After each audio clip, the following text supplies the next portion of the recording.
Revolutions Per Minute is a weekly radio show from the New York City chapter of the Democratic Socialists of America, recorded live at WBAI 99.5 in Brooklyn every Tuesday at 5. RPM is about doing the work to build a democratic socialist future. Every week, hear the latest news, analysis, and organizing experience from the minds and hearts of activists fighting every day in NYC. Join the movement at socialists.nyc.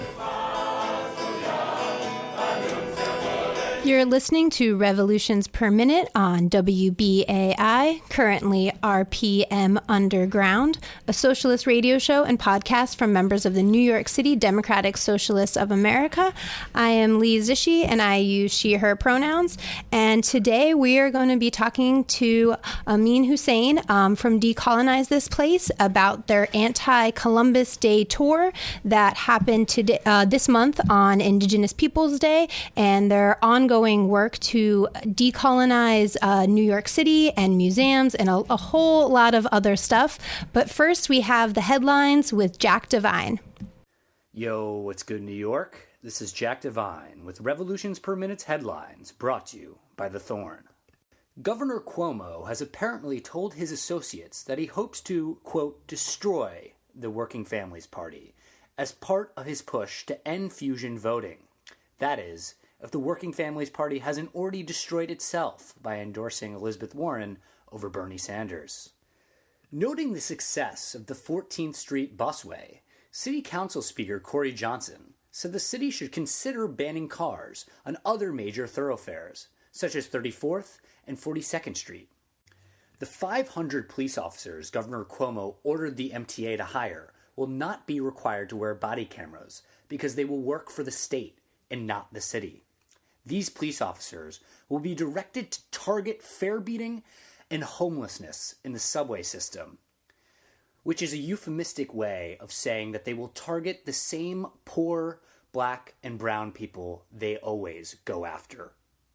Just in the past 2 weeks, 4 New Yorkers have been killed by police officers. Early voting for New Yorkers started on October 26th. This year, New Yorkers will vote on 5 ballot questions that, if approved, will amend the city charter. For more information on these ballot questions, visit thethorn.nyc. In labor news, the Chicago school teachers and staff strike for the common good continues. While SEIU workers won their contract earlier this week, they continue to stand in solidarity with Chicago's teachers. On Monday, thousands of students showed their support for the strike by packing City Hall. The next day, 9 CTU members were arrested at Sterling Bay, a real estate development that received $1.3 billion from the city of Chicago. There seems to be all the money in the world for real estate capital, but when it comes to investing in quality education, safe housing for the working class of Chicago, that money suddenly evaporates. Solidarity with all the workers of Chicago fighting for a more just city and a better world. Around the globe, a new wave of uprisings is emerging. From Lebanon to Haiti, from Catalonia to Chile, where in Santiago this past week, more than 1 million people came out of the streets to demand the resignation of their neoliberal government. Solidarity with all of these working class struggles. Now back to Lee on the critical fights being waged by Decolonize This Place. Thanks, Jack. Our daily headlines are brought to you by The Thorn, an incredible weekly newsletter by New York City DSA Electoral Working Group covering local politics and radical activism. You can subscribe at thethorn.nyc. And thank you so much for being here. We kind of like to start off the show by giving guests just kind of a chance to introduce themselves a little bit and the organizing they do. So can you talk a little bit about, who you are, Amin, and what Decolonize This Place is? Sure. So I'm Palestinian American, and I first got involved in organizing in the city during Occupy Wall Street. And it was actually before it was called Occupy Wall Street. So that was the initial phase of thinking about organizing in the city. And it has since evolved from a set of failures and lessons learned to something called Decolonize This Place, which is a decolonial formation that includes over 50 groups, largely POC-led. and trying to kind of break out of issue silos and have a structural way of approaching things where it's not simply about one campaign or the other or from one hot topic to the other, but actually mapping out the landscape of the city and finding ways to resist and build simultaneously. And one of those ways has been, for the last 4 years, there's been something called the Anti-Columbus Day Tour that's held on Indigenous Peoples Day, a day that New York City still doesn't recognize. We're going to dig into that a bit about what that is and, how you've been transforming these museums and these spaces through organizing. So we're going to listen to some sound that comes from the Decolonize This Place YouTube page from the first Anti-Columbus Day.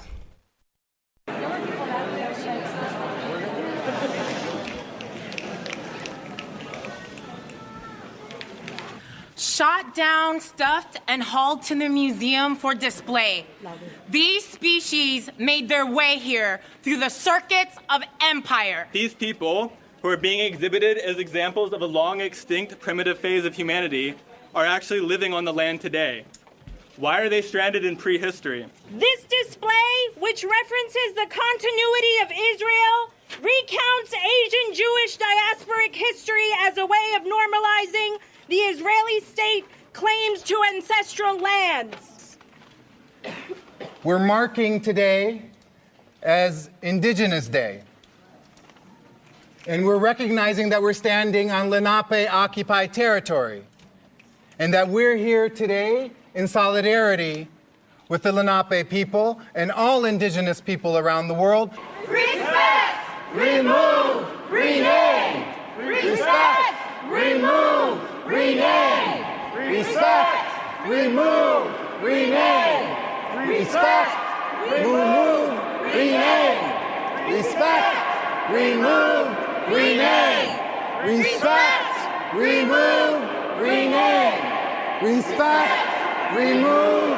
Rename! New York. We are taking back this museum to decolonize its exhibits. To decolonize its exhibits. As long as it takes. As long as it takes. As long as it takes. As long as it takes. As long as it takes. As long as it takes.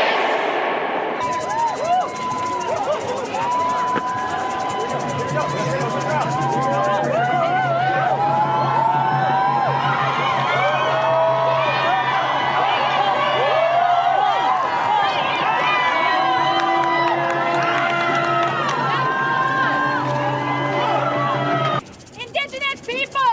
Indigenous people! You must remember! You must remember! How to learn! How to learn! From the handiwork of our foremothers! From the handiwork of our foremothers!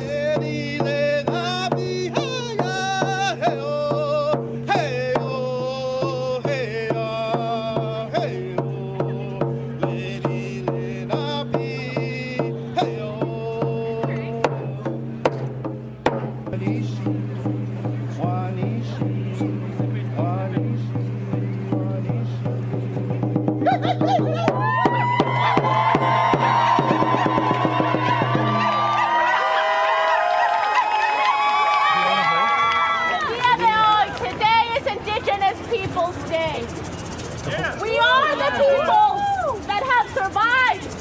Look around you, our brothers, your sisters, your mothers, and your fathers, and your heart is here. So that was some sound from a video from Decolonize This Place on the first Anti-Columbus Day tour. When people were cheering, that was actually when kind of like a big sheet was being dragged over a statue of Theodore Roosevelt in front of the American Museum of Natural History. Amin, can you talk a little bit about the origins of this action and how it's kind of evolved over the years? Well, part of what we were trying to do since Occupy is move from occupation to decolonization and deoccupation, and the fact that this land's already occupied. The other thing that we were trying to do is how can organizers and people who are engaged in activism or just generally engaged can begin to think about the fact that we're standing on stolen land and the fact that this country was built on the backs of enslaved people, and that those are essential parts of how we think. Now, and how we should resist and build, and what kind of coalitions and solidarity we should have that should be unconditional. That took us to the American Museum of Natural History, because in a way it exhibits all our peoples.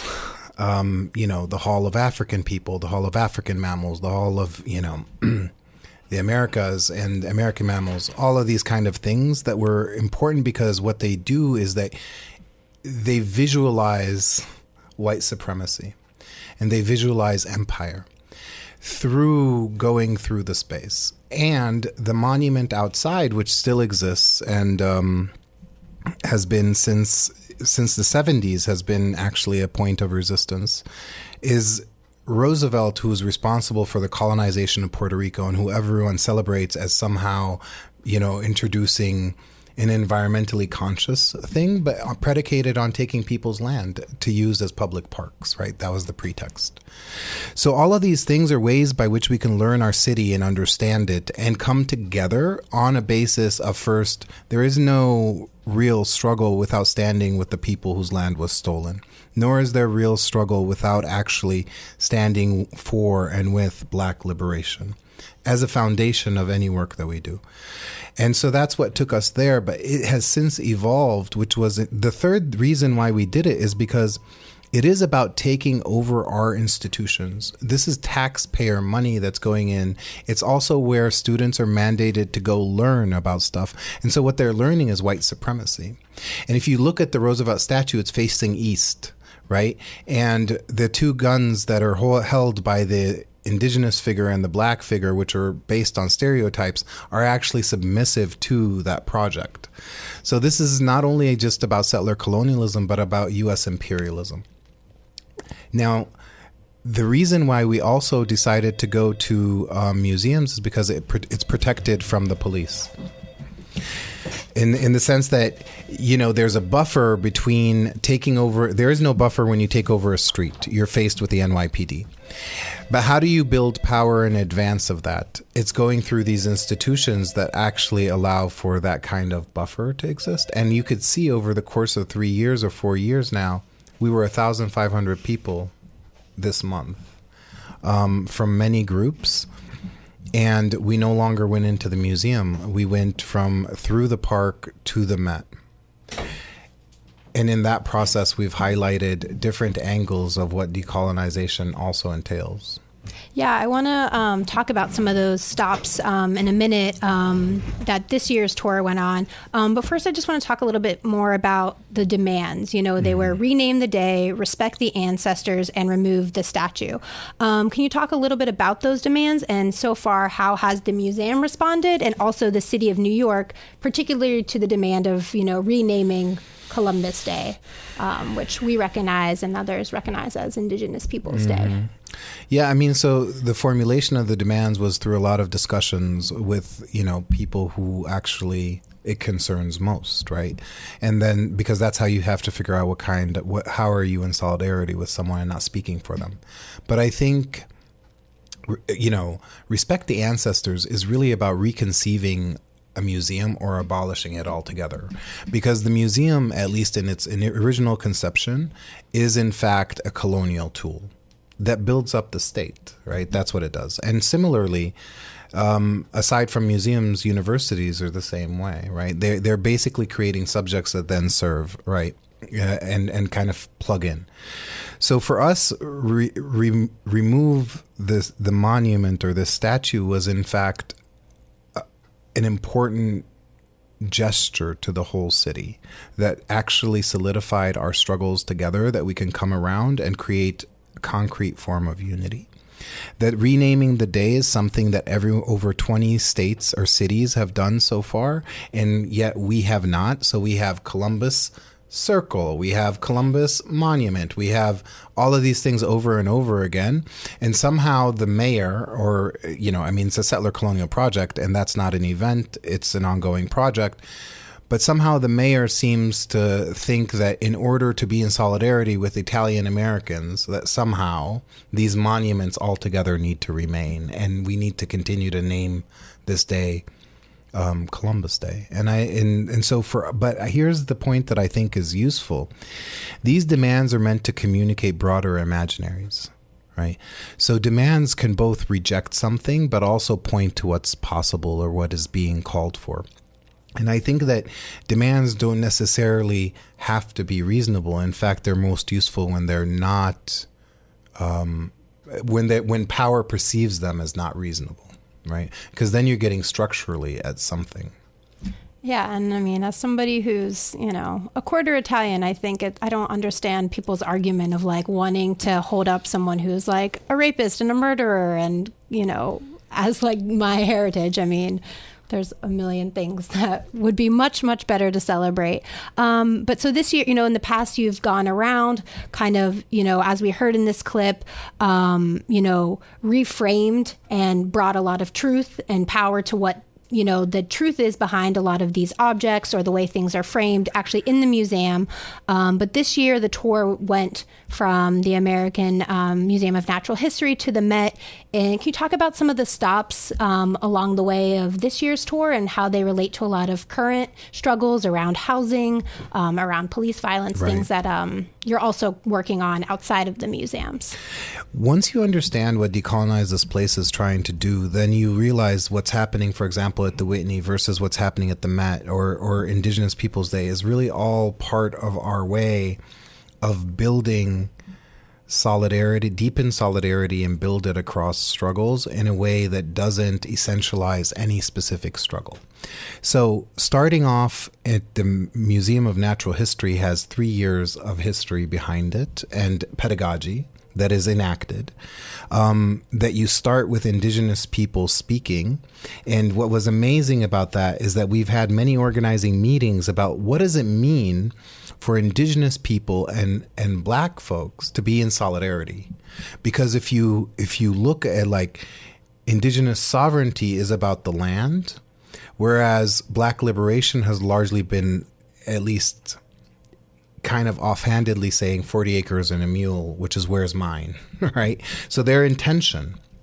So in organizing spaces, what does that look like? In a collective liberation process, what does that look like?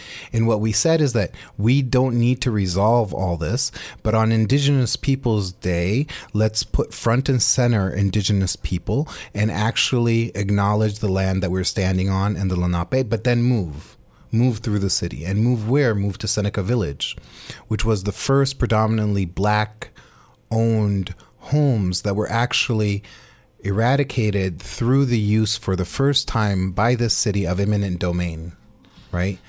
And you can go right now to Central Park and you'll see a little sign, and that's all there is. And in fact, they put up a monument just recently, about a week ago, to celebrate this, but 20, 30 blocks upward, right? From not the site of where Seneca Village was. So that stop there was no new jails. Because we're talking about abolition, and I think what people don't realize is decolonization necessitates abolition. And if you want to quote people like Fred Moten, their articulation of abolition isn't an abolition of jails. It's an abolition of a society that actually needs jails. And those are the two projects that are really important. So that was the move. That was the first stop in speaking around Seneca Village and speaking about how, like, what happened to the Black families that used to be there who actually came out of enslavement and became owners of land, to then the Great Lawn, where we could see the new technology of skyscrapers that actually they're so high that they move. And that's part of what rich people enjoy, right? So the wind, it can go higher and it can be slimmer and the wind moves them, but this technology allows for this thing to happen. And we talked about housing.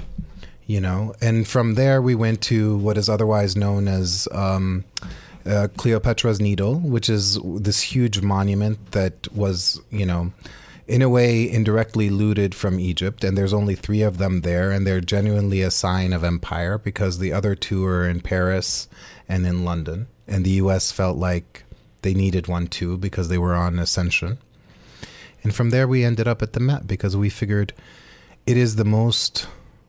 it's the wealthiest with the most stolen shit from everywhere. So why not upset rich people? And that's the anti-capitalist dimension of the work. Yeah, and so, moving on from the, anti-Columbus Day tour, and, there's been a lot of different museums that you have focused on or kind of targeted specifically on who has control of these museums.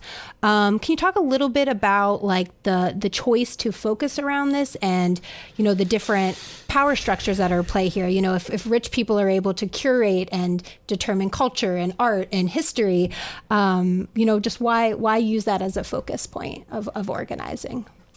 Precisely because of what you said. I mean, you have wealthy people that steal from all of us, and then they get a tax deduction to give it to a museum where they can sip on cocktails and, take their debt, take their date or whatever.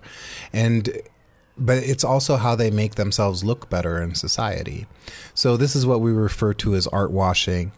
Well, it raises the question of why do these institutions require philanthropy? Is philanthropy really a thing when the people that are giving are the people that are stealing? We're interested in these questions because I think part of what decolonization is unsettling. It's unsettling all of this. I also think that we're closer to wealth and rich people who are, most of their money is questionable. If you go to a museum versus going to the BlackRock where Fink exists. And I think the question that we all have to ask ourselves is this the place that we really want to live? Fink being on the board of the NYU and on the board of trustees of NYU and the board of trustees of MoMA? Why? What do they know about art? What do they care? Straight, white, rich, hedge fund people who don't give a shit how they make their money. And I think that we need to, resistance is important, but I think that what people also don't realize is ineffective resistance props up the status quo. So we need to kind of sit with ourselves and say, we're doing what other people have done or what we continue to do, and it hasn't been effective. So how can we be more effective? We don't know if we've been effective or not, but we choose to go after and try new things. And I think that what the museum offers is a different angle to a story. Yeah, and one, maybe you can call it success. It depends kind of on your metrics and how you're determining this. But can you talk a little bit about who Warren Kanders is and how you were able to successfully get him to resign from the Whitney Board of Trustees? Yeah, I mean, I think Warren Kanders is the predominant owner of Safari Land that makes a lot of things, including tear gas, but also, what is otherwise illegal types of bullets that are used. And I'm speaking globally, They also make vests and they make mace and they make all sorts of stuff. And so they're a provider for the NYPD. Their stuff was used in Ferguson and it was used in Palestine. And I think that part of what was really important about the Whitney, and we can't forget this, is that the people that worked there organized first, right? And I think that that's substantial and people often forget that. That was an invitation for the rest of us to say, A, how can we be in solidarity with these people? And B, let's recognize that they put their jobs on the line. And I think that when you get a call, it's important to respond to it. And I think that's how we imagine that to be. Now, the other thing is like, it was never about Kanders per se, but here's a strategic opportunity. And here's a person that actually, similar to the American Museum of Natural History, his ownership of these things map out our struggles. And that's why we created 9 weeks. So we started from tear gas, ended up at decolonization, but also ended up from the museum to his home. And that's important. And so these are the modes by which we're both trying to engage with power and challenge it, but also trying to build together and learn how to move. And the third dimension that was really important to what we did is that we invited groups to take on days or weeks, and they centered their struggles. Right. So over time, we deepen the kind of coalition that we have without bringing people in a room and say, what are we for and what are we against? Yeah, and I mean, another thing the Whitney has allowed, though, is a pipeline right through the bottom of their basement to bring gas into the city. But, you know, there's these people like Canders, like Larry Fink, who's the CEO of BlackRock. Like last week, the Wall Street Journal ran this article, which actually specifically named Decolonize this place and kind of defended, you know, the virtues of Larry Fink. You know, BlackRock is the #1 funder of fossil fuels, or one of the top funders. They fund private prisons. I mean, just if there's a horrible thing out there, you know, BlackRock's behind it. We hear the same kind of thing, though, you know, from people who like defend somebody like Jamie Dimon, who's, you know, the CEO of Chase, who, you know, they raise all this money for Democrats. You know, a lot of times these people who are in power, you know, like, you know, would consider themselves on like the good side of the spectrum and kind of, you know, you're saying too, you brought up, you know, your demands before and that they should be unreasonable. How do you respond to, I mean, obviously it's the Wall Street Journal, they're there to, you know, defend Wall Street, but, you know, and like, well, these are such unreasonable demands. And if people just, you know, act nicely, you know, look, he's already doing all this great stuff.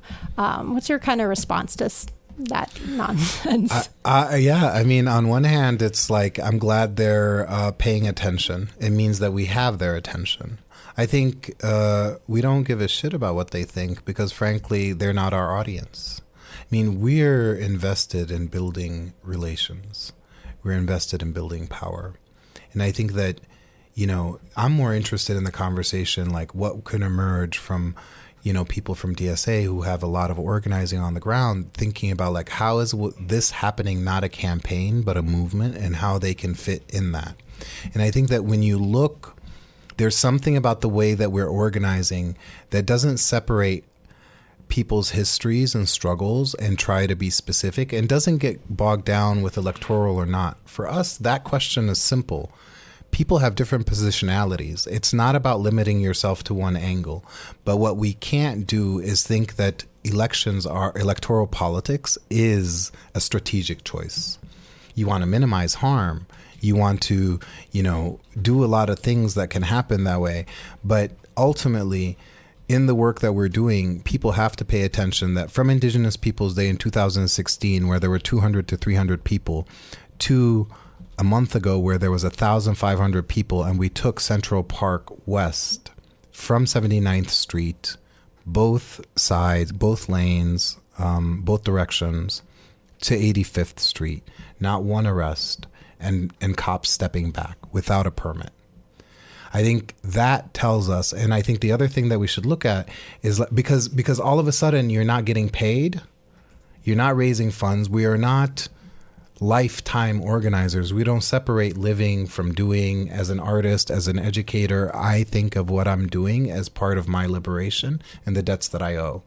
But from that process on Friday, for example, when we say we're meeting in the park because the NYPD and the mayor has decided to put more police officers in the MTA when the MTA isn't working and we keep paying for Wall Street, who's going to show up? Because we need to be able to shut the city down because they're not listening, right? And we don't have time.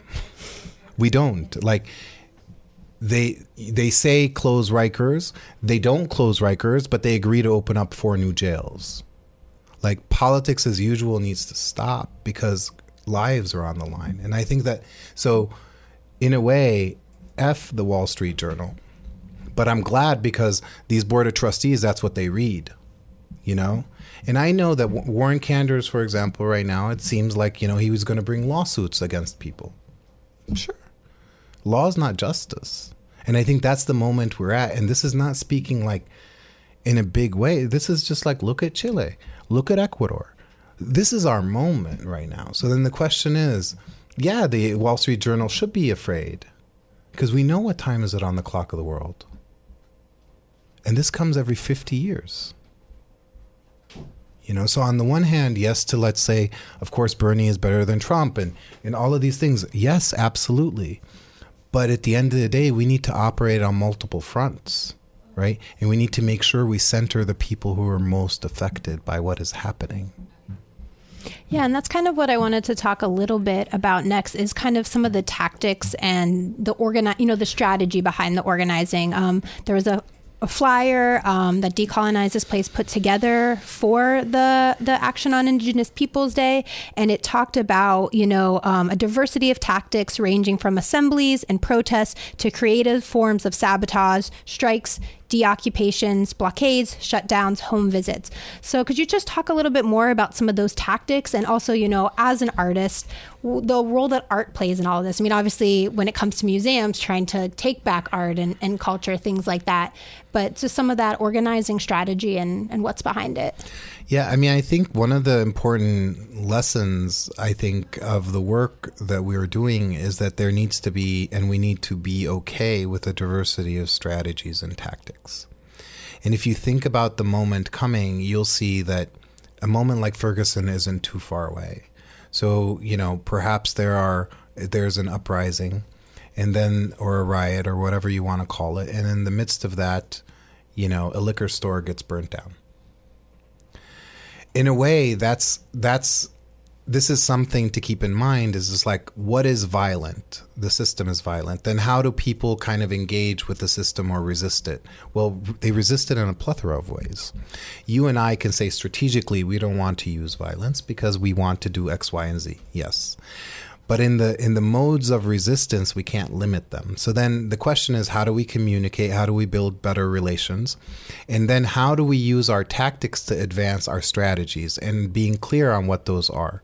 For us, our strategies is how do we decenter whiteness, build power across the city, get to know our city, be both not as a negation but an affirmation. How are we taking care of each other? How do we advance self-determination on a daily basis or in relation to each other? How do we be able to function without the police? These are modes in which we have to do. Deoccupations, creative sabotage. Creative sabotage for what? Well, all the cameras that are keeping track of us. Now, is this unheard of? No, they're doing it in Hong Kong. Right? They're doing it in Palestine. So what we're trying to usher in is like this idea of autonomy, of ways of resisting power, because if we multiply, then it's hard for them to control us and police us. We still have to figure out how do we relate to each other and how do we take care of each other. And that has to happen simultaneously. And so these modes of the museum and little pamphlets that we make are modes to invite people to think with us and to think together how to make this happen. And we call this training in the practice of freedom. In other words, if we were to get freedom right now, I don't know what we would do. My guess is that Detroit went through something similar, right, in the 60s, and it didn't turn out that well. And it's the same conversation right now that's happening, because to me, it makes sense. NYPD out of the MTA, just period, out of the subway. But you're going to have people that look like me or like you, and they're going to say, you kidding? No police in the subway? What do you think is going to happen? These are the modes by which I think what tactics we use, because see, movements usher in the society we want to live in. It's not that far. So then we need to enact the politics, and the politics isn't some grand scheme like socialism or capitalism, because all of these things get made up by people, right, in the daily interactions. So then our question to everyone and to all the groups, how are we together? What happens if you occupy a place and there's an abuser? We have to, are you going to call the police? No. So then what are we doing? Because modes of accountability, questions around disposability of people, ways of relating to each other, this is what capitalism, it robs from us. We don't know how to do it. So then our movements, our campaigns, our tactics, our strategies, everything has to keep that in mind beyond just reacting to power. And, kind of talking about these, big structural systems, things like that, obviously DSA, our main focus is capitalism and, doing organizing to build something different, anti-capitalism organizing. Is capitalism just like the evolution of colonialism, or like is decolonizing organizing the same as? Can you kind of maybe like talk about that relationship between organizing against capitalism and organizing to decolonize? Well, I think, see, any mode, any mode of trying to offer as a solution a system is inherently silencing some people whose voices need to be heard and whose outcome may be different.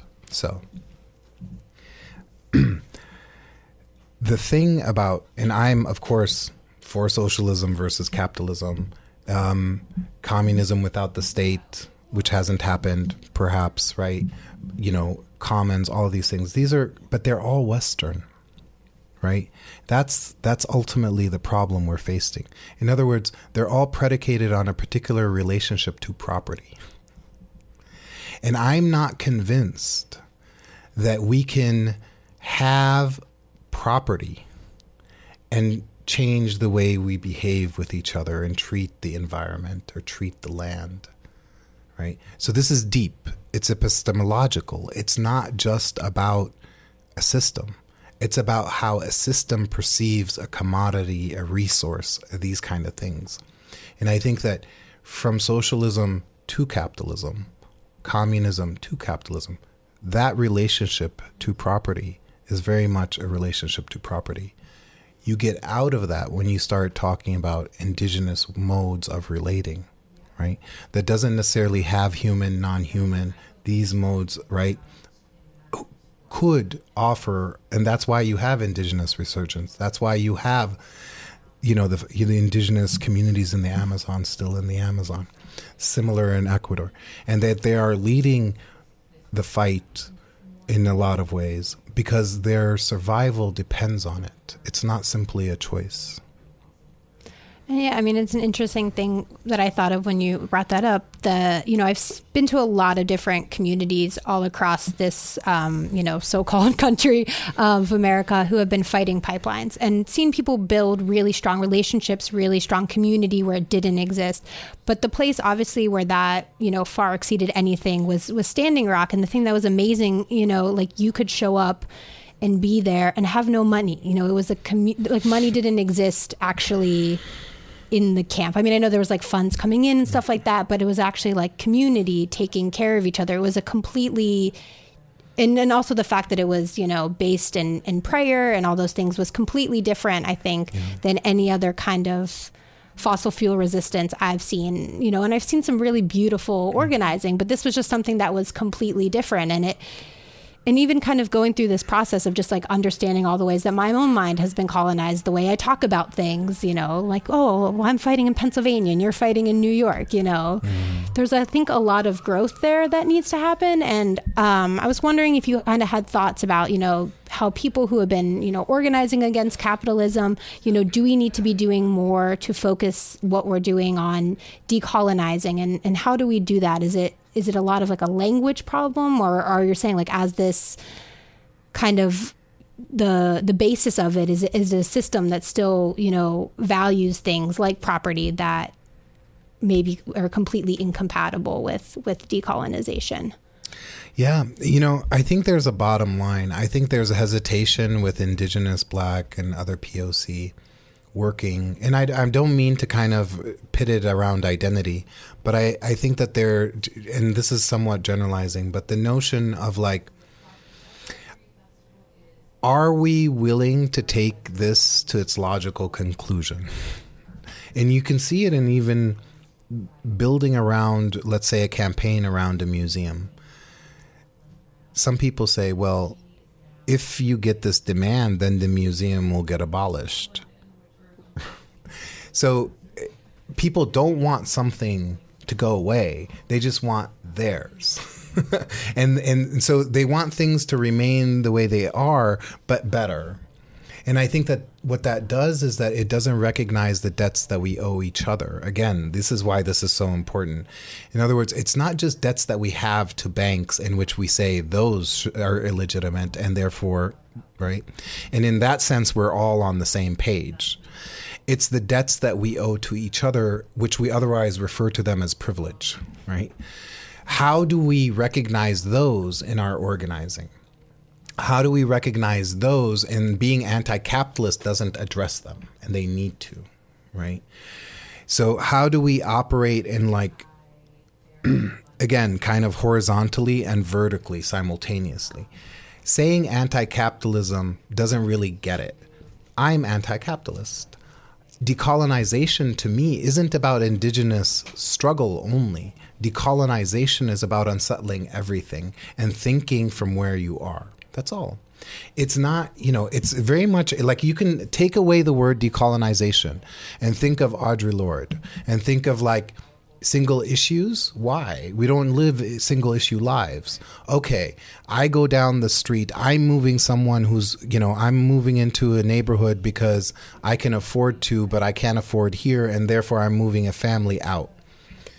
Those are privileges that we have by virtue of how this country or how this city was created. We need to recognize them as debts, bad debts that we never pay back. But then that's a fabric for another society. Instilling it through a state apparatus does not provide, look at history, anyone freedom. It just doesn't.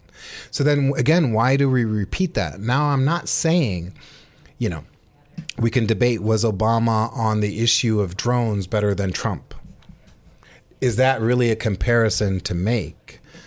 That those questions are just like, to me, not meaningful. We should be driven by desire. What do we desire?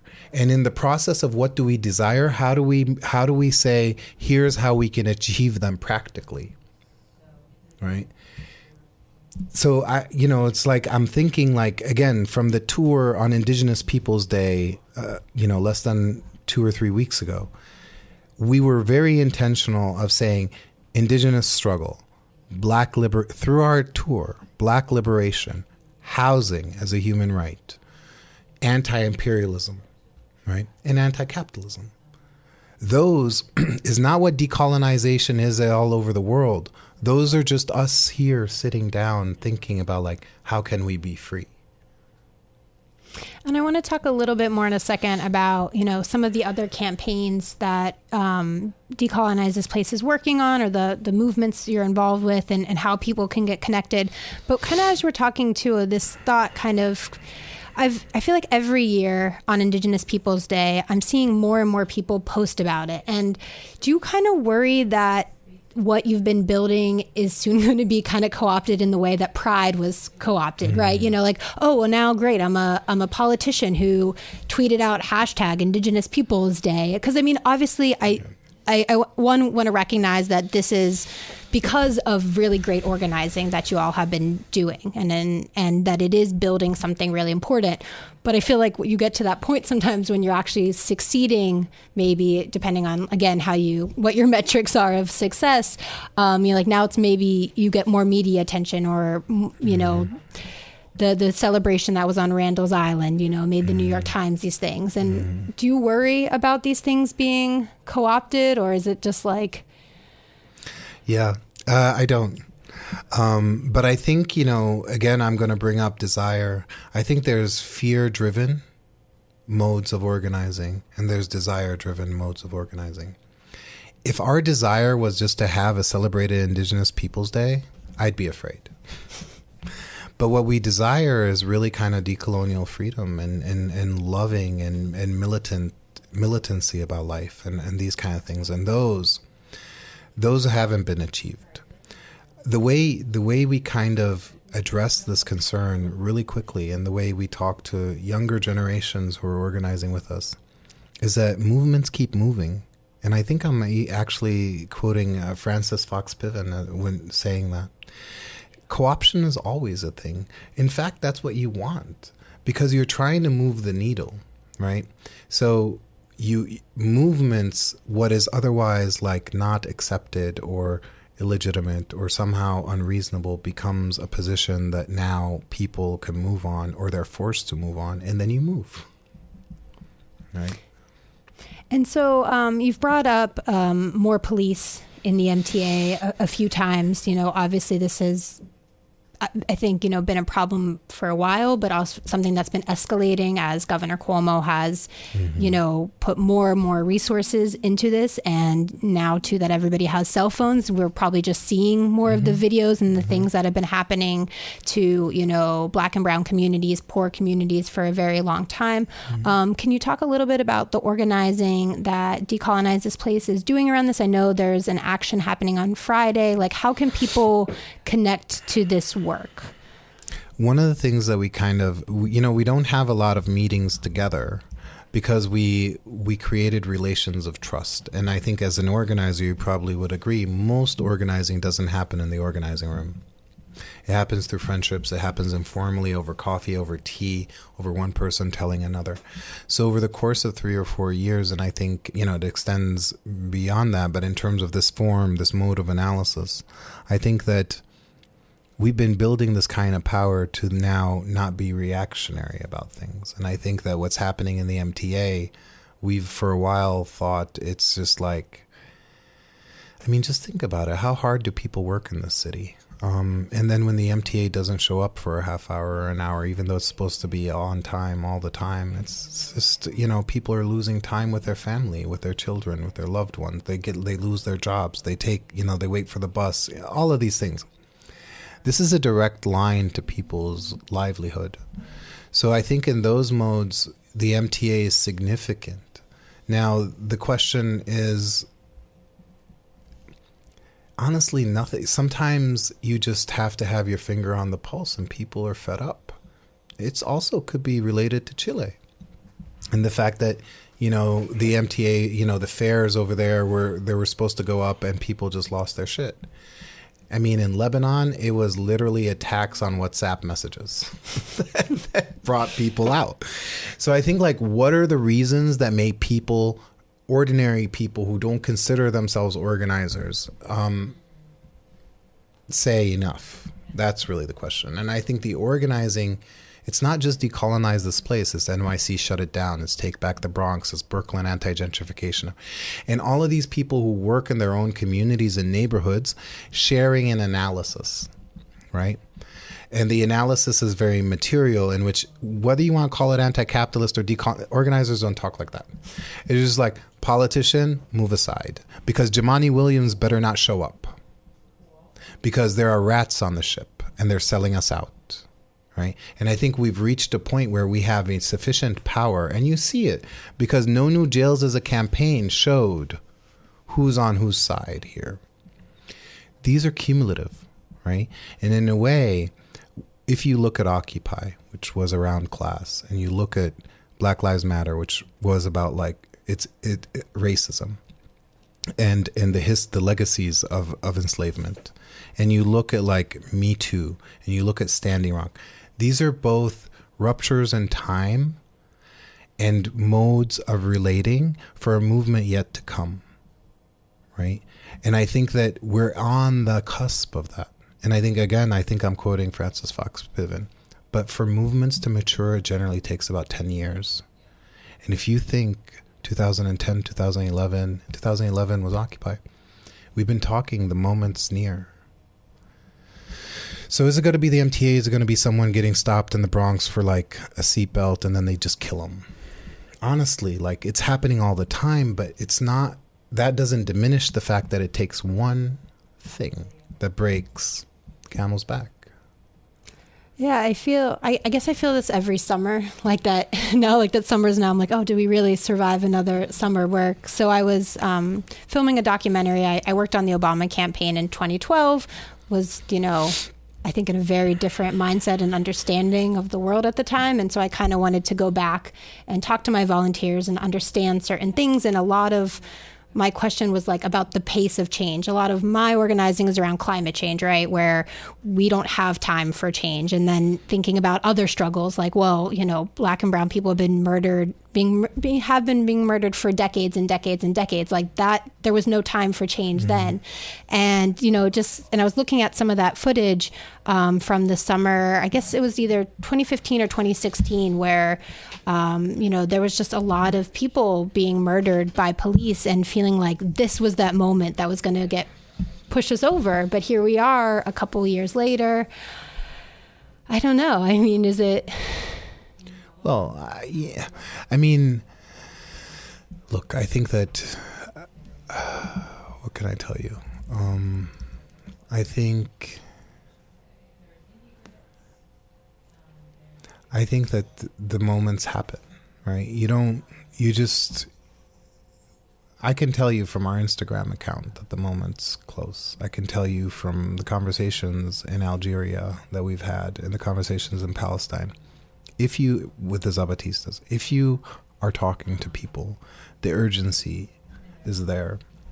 But also, I think that the way we're organizing has changed. Again, I don't think, if you look at us as DTP as an example, you'll say, oh my God, there's this campaign and this campaign and this campaign. And what we tell people is, no, we just have an analysis. And having an analysis is better than having nothing. Because at least you're not reacting to situations. And so police brutality is related to, modern day slave patrols that are relating to kind of centrality of private property to the U.S. as a thing. That is related to a settler colonial project that actually is taking people's land and genociding a certain people and then bringing in other people to do the labor. And in the process of them doing the labor, other people feel like they're better off and they're not, but we all have debt. And we all can't pay our healthcare bills. So there's a way by which dispossessed people have to find a way to rise up. But in the demand, they don't essentialize and believe that unity is the move. Togetherness is the move. Right? And you saw that during Occupy. People said, what are your demands? The most significant thing that Occupy did was not make one demand. Because it allowed for a movement to be born, which has produced things like Bernie or has impacted conversations around debt. It's all coming from Occupy. Now, did Occupy fail? It had its failure and its successes. We're not lamenting this.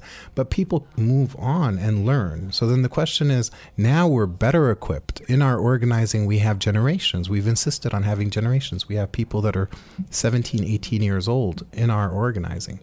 We don't meet in meetings because meetings end up being toxic. We just try to see, is there energy behind something and are we moving? Now, Obama, Bernie, those things come and go, right? But what we can't, again, I said this before, but what we can't do is say, oh, one person's going to save us. This is not true. And that was one thing I did like about Bernie. He's like, this isn't me, it's us, where I felt like Obama, my understanding of grassroots has very much changed. And it was actually like Zephyr Teachout when I said something about Obama being grassroots. She's like, that wasn't grassroots. People didn't have actual power, but people were talking to their neighbors, building community in a different way, and then seeing none of that actually used to get anything done. Whether that's like whether Obama didn't want those things done, is a whole other episode. Is there anything, we haven't talked about that you'd like to talk about before we close out, or ways that people can get connected and get involved if they're not already involved? I mean, I think that to get involved, our Instagram is a really good place, just because we find ways to communicate with people even when the thing shouldn't be said, right? So we have plans for this Friday, and even though we're inviting everyone, that's not really where we're going to remain. And that's just Decolonize This Place handle on Instagram. The other thing I'll say is that we have to find modes of being engaged in our lives that recognizes that we're both oppressors and oppressed. It's really important. And once we start doing that, we locate agency within ourselves. And when the moment it becomes mass, it's important to kind of push things on all cylinders. And because here's what happened in May 68. When power reacted, you ended up with neoliberalism. So there's a cost to losing.